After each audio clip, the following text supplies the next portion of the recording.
اثر کے بارے میں جو ہم کہتے ہیں کہ آثار جو ہیں وہ اصل کی تائید میں آتے ہیں، جیسے قرآن اور سنت اور حدیث کی. تو حدیث کے حوالے سے ہی آپ نے ایک اثر جو آپ سے میں نے سنا تھا وہ حضرت ابو بکر کے متعلق تھا کہ انہوں نے 50 احادیث کا مجموعہ جو تھا وہ جلا دیا تھا. تو میں نے اپنے دوست سے یہ ڈسکس کیا، تو میں نے بولا کہ یعنی کہ اس کی حساسیت اتنی تھی کہ انہوں نے سمجھا کہ اس کو آگے جاری نہیں کرنا چاہیے، اس کو جلا دیا. تو اس نے وہی چیٹ جی پی ٹی پہ جا کے اس نے بولا کہ یہ تو ثابت ہی نہیں ہے. اب میرا مقدمہ تو خیر ختم ہو گیا، لیکن بعد میں پھر مجھے پتہ چلا کہ یہ تائید میں آتے ہیں اور آپ کو اس حوالے سے نہیں دیکھنا چاہیے جیسے ہم حدیثوں کو دیکھتے ہیں سند کے حوالے سے. تو سر مجھے پھر یہ لگا کہ اس میں جو حساسیت ہے کہ انہوں نے مجموعہ جلا دیا، اگر یہ نہ ہوتا، صرف یہ کہتے تھے کہ صحابہ کا جو رویہ تھا وہ یہ تھا کہ حساسیت پہ مبنی تھا اور انہوں نے کم سے کم حدیثیں بیان کری، لیکن جب سے یہ اثر بیان کر دیا کہ انہوں نے جلا دیا تو اس کی نوعیت اتنی شدید ہو جاتی ہے کہ اس سے یہ لگتا ہے کہ اگر میں مثال کے طور پر بولوں کہ مجھے بخاری پہ اعتماد نہیں ہے اور میں نے جلا دیا تو لوگ مجھے جلا دیں گے. تو اس دور میں بیٹھ کے اگر ہم یہ بولتے ہیں تو پھر مسئلہ کھڑا ہو جاتا ہے. اگر ہم صرف یہ کہیں کہ ان کا رویہ ایسا تھا تو یہ بات جو ہے نا میرے کھٹک رہی تھی، میں نے بولا پوچھوں گا تو کہ یہ چکر کیا ہے. جی دیکھیں، اس میں جو آپ نے آخری بات کی نا اسی سے شروع کر لیتے ہیں. کسی دوسرے کی کتاب اگر آپ جلائیں گے تو اس پہ لوگوں کا غم و غصہ بالکل بجا ہوگا، اس لیے کہ آپ کو کوئی حق نہیں ہے کہ آپ بخاری کی کتاب جلائیں. لیکن امام بخاری خود کوئی تصنیف لکھتے اور اس کو تلف کر دیتے، ان کو اس کا حق حاصل تھا. یہی معاملہ سیدنا ابو بکر کا ہے کہ ان کے پوزیشن میں اگر کوئی ان کی ڈائری تھی جس میں وہ کچھ چیزیں لکھتے تھے تو یہ ان کا حق ہے کہ وہ اس کے ساتھ جو معاملہ کرنا چاہتے ہیں وہ کریں. انہوں نے جلانے سے ہمارے یہاں مراد یہ ہوتی ہے کہ جیسے کوئی توہین کر کے آپ نے کسی چیز کو باہر پھینک کے جلا دیا، نہیں، تلف کر دیا. تو تلف کرنے کے لیے اس زمانے میں شریڈرز تو ہوتے نہیں تھے، اسی طریقے سے کاغذ ہوتے تھے، مختلف چھالیں ہوتی تھیں، ان پہ لکھا ہوا ہوتا تھا. تو آپ نے اگر اس کو تلف کرنا ہے، ختم کرنا ہے، آپ نہیں چاہتے کہ وہ لوگوں کی ایکسیس میں ہو، تو آپ اس طریقے سے اس کو جلا دیا کرتے تھے. تو بالکل معمول کی چیز تھی. آج بھی دیہاتوں میں آپ جائیں تو وہاں پر جب کوئی چیز نہیں قابل استعمال رہتی ہے، استعمال نہیں کرنی ہوتی، تو اس کو جلا دیا جاتا. تو یہ ان کا حق تھا.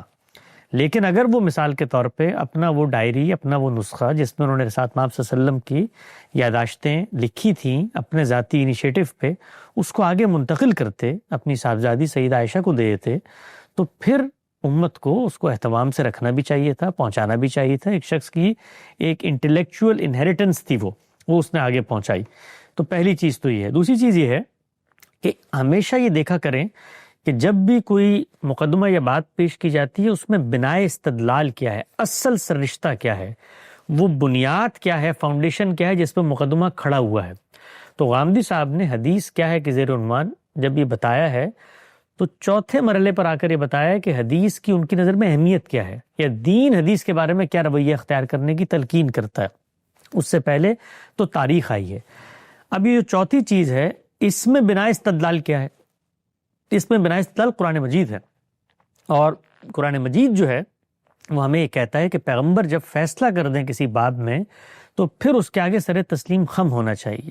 تو ہم قرآن کے امتثال امر میں حدیث جب ہمارے سامنے آتی ہے اور ہم پر یہ بات واضح ہو جاتی ہے بطور انسان کے کہ یہ پیغمبر صلی اللہ علیہ وسلم ہی کی بات تھی، واضح ہو جاتی ہے ظن غالب کی بنیاد پہ، اور ہم یہ بھی سمجھ لیتے ہیں کہ یہ جو اصل ہدایت قرآن مجید میں موجود ہے یہ اسی کی شرح و وضاحت ہے، یہ اسی کے لسانی عقلی مزبرات ہیں، اس کو رسول اللہ نے کھول دیا ہے. یہ اس سے کوئی الگ، اس سے کوئی مختلف، اس کے اندر کوئی ترمیم، تبدیلی، تغیر، تنسیخ کر کے مستقل بذات انڈیپینڈنٹ نئی ہدایت نہیں دے رہی. تو پھر وہ ہمارے لیے قرآن مجید کے امتثال امر میں ماننا لازم ہو جاتی ہے. یہ ہمارا مقدمہ ہے حدیث کے باب میں. ہم نعوذ باللہ من ذالک کبھی یہ نہیں کہتے کہ جی ان کے بارے میں تو شروع میں یہ رویہ اپنایا گیا، لوگوں نے اس کو جلا دیا، اب اس کو اٹھا کے پھینک دو. یہ کسی نے نہیں کہا. وہ جو بات ہم نے کی ہے وہ یہ بتایا ہے کہ قرآن الگ ہے، حدیث الگ ہے. حدیث کے بارے میں ہمارا علم کیا کہتا ہے، علم کی تاریخ کو عہد بہد بیان کر دیا ہے کہ بھائی یہ تاریخ تھی رسالت مآب صلی اللہ علیہ وسلم کی. چنانچہ دیکھو صحابہ اکرام کے پاس بھی جب یہ تاریخ پہنچی تو انہوں نے اس کے ساتھ یہی رویہ اپنایا. وہ اس کو اگر قرآن کے ہم پلہ کوئی ہدایت سمجھتے تو کیا وہ یہ رویہ اپناتے جو قرآن کے باب میں انہوں نے اپنایا، اس کے برخلاف وہ یہ رویہ اپنا رہے ہیں؟ سیدنا ابوبکر کا دیکھو، سیدنا عمر کا دیکھو، خود رسالت مآب صلی اللہ علیہ وسلم کا ایک موقع پر دیکھو، پھر بعد میں آپ نے اس کی اجازت دے دی، ہم نے وہ روایتیں وہاں پر ساری پیش کی ہیں۔ تو بتانا یہاں یہ مقصود ہے کہ وہ بھی اس کو تاریخ کے طور پہ ٹریٹ کر رہے ہیں۔ اب اس ٹریٹمنٹ میں ہر انسان کی شخصیت کا ظہور ہوگا۔ بعض لوگ بہت حساس ہوں گے، ان کو یہ محسوس ہوگا کہ ہمیں یہ چیز لکھ کے نہیں آگے دینی چاہیے، لیکن جہاں ضرورت پیش آئی وہاں سیدنا ابوبکر نے خود روایتیں پیش کی۔ یعنی آپ دیکھیے ثقیفہ بنی ساعدہ کے موقع پر حدیث ہی پیش کی نا، لا یمت من قریش والی، تو حدیث ہی انہوں نے پیش کی بھی رسالت مآب صلی اللہ علیہ وسلم، لیکن بضرورت۔ تو کوئی شخص بضرورت یہ کام کرتا ہے، کوئی شخص خواہش سے کرتا ہے، کسی میں تمنا آرزو ہے کہ تاریخ کو محفوظ کرے۔ بعض صحابہ ہیں ان کا یہ دل چاہتا ہے کہ ہر چیز محفوظ کی، رسول اللہ کی زندگی میں لکھنی شروع کر دی۔ اسی طرح سے سیدنا ابو ہریرہ ہیں، ان کی شخصیت میں یہ چیز نظر آتی ہے کہ وہ اللہ کے پیغمبر کا یہ اسوہ، یہ تاریخ، یہ شرح و وضاحت، یہ تفہیم و تبیین، یہ آپ کے اجتہادات اگلی نسلوں تک منتقل کرنا چاہتے ہیں۔ پھر ہر انسان کی ڈائنامکس مختلف ہیں، کن میں اٹھتا بیٹھتا ہے، طبیعت رجحان کیا ہے، دعوت تذکیر ہے، علم و تحقیق ہے، سیاست و خلافت ہے، کیا ہے۔ تو جیسے ہی مسلمانوں کا انٹریکشن نئی اقوام سے ہوا، ان میں زیادہ فطری ارج تھی پیغمبر کے بارے میں جاننے کی۔ چنانچہ آپ یہ دیکھیے جو پورا ماوراء النہر ہے، سمرقند ہے، بخارا ہے، یہاں پر بڑے لوگ پیدا ہوئے جنہوں نے اس علم کو بام عروج تک پہنچا دیا، کیونکہ وہاں ضرورت موجود تھی۔ ہر شخص جاننا چاہتا تھا، کیونکہ انہوں نے عربوں کی طرح براہ راست پیغمبر کو یا سینہ بسینہ روایتیں نہیں سنی تھی۔ تو اس زاویے سے ان چیزوں کو دیکھیں۔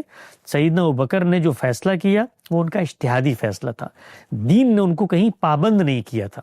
آخری چیز جو آپ نے پوچھی کہ یہ جو اثر ہے یہ تو ثابت ہی نہیں ہے، تو آثار کے بارے میں چیز پیش نظر رکھیں کہ ہمارا علم جو معیارات حدیث کے باب میں بیان کرتا ہے، راویوں کے بارے میں اور کانٹینٹ کے بارے میں، وہ معیار آثار کے بارے میں اصلاً نہیں پایا جاتا۔ یعنی وہاں پر تو آپ بہت اسٹرکٹ طریقے سے ایک پوری سائنس ڈیولپ کر دی گئی ہے جس کے تحت آپ حدیث کو پرکھتے ہیں، اس میں راوی کی ثقافت، اس کی عدالت، اس کا حفظ و اتقان، سلسلہ سند کا اتصال، یہ سب چیزیں زیر بحث آتی ہیں۔ آثار کے اندر اس چیز کا اس درجے اہتمام نہیں ہوا۔ وہاں بھی مل جاتے ہیں آپ کو، اس پر بھی لوگوں نے بڑی تحقیقات کی ہوئی ہیں، آثار کے اوپر بھی احکام لگائے ہوئے ہیں، لیکن وہاں فیصلہ کن جگہ پر آپ نہیں جاتے، اس لیے کہ جرح و تعدیل کا وہ پیمانہ اور وہ معیار تاریخ میں برقرار رکھنا کم و بیش ناممکن ہے۔ یعنی رسالت مآب صلی اللہ علیہ وسلم کی حد تک بھی یہ کام کرنا ایک تاریخی طور پہ معجزہ ہے۔ دنیا کی تاریخ میں کبھی دنیا کی پوری تاریخ میں کسی تاریخی ذخیرے کے ساتھ یہ معاملہ نہیں ہوا جو حدیث کے ساتھ ہوا ہے، کہ اس کو بیان کرنے والوں کی اس درجہ پروفائلنگ کی جائے اور پوری کی پوری ایک جرح و تعدیل کی سائنس ڈیولپ کی گئی۔ اس کے اطلاق میں آپ اختلاف کر سکتے ہیں، لیکن کرائٹیریا اور سائنس ڈیولپ کی گئی۔ ایسا ہو ہی نہیں سکتا کہ جو شخص بات کر رہا ہے آپ اس سے ناواقف ہوں، ناواقف ہے تو بات کی وہ اہمیت نہیں رہے گی۔ لیکن یہ سخت کرائٹیریا آثار پر اپلائی نہیں ہوتا۔ اور دوسری چیز کیا ہے، ہمیشہ تاریخ کے باب میں دیکھنا چاہیے کہ امکان وقوع کیا ہے۔ یعنی اگر یہ معاملہ اس طرح سے نہیں ہوا تو سوال پیدا ہوتا ہے نا، خلیفۃ المسلمین تھے، ان کے قرآن کے نسخے اگر ہیں تو حدیث کے نسخے ان کے انہوں نے مرتب کیے تھے تو کہاں ہیں ابھی، کیوں منتقل نہیں ہوا آگے؟ تو یہ چیز مطابقت احوال بھی ہے کہ جو بات کہی جا رہی ہے خارج میں بھی اسی طرح کا معاملہ پایا جاتا ہے۔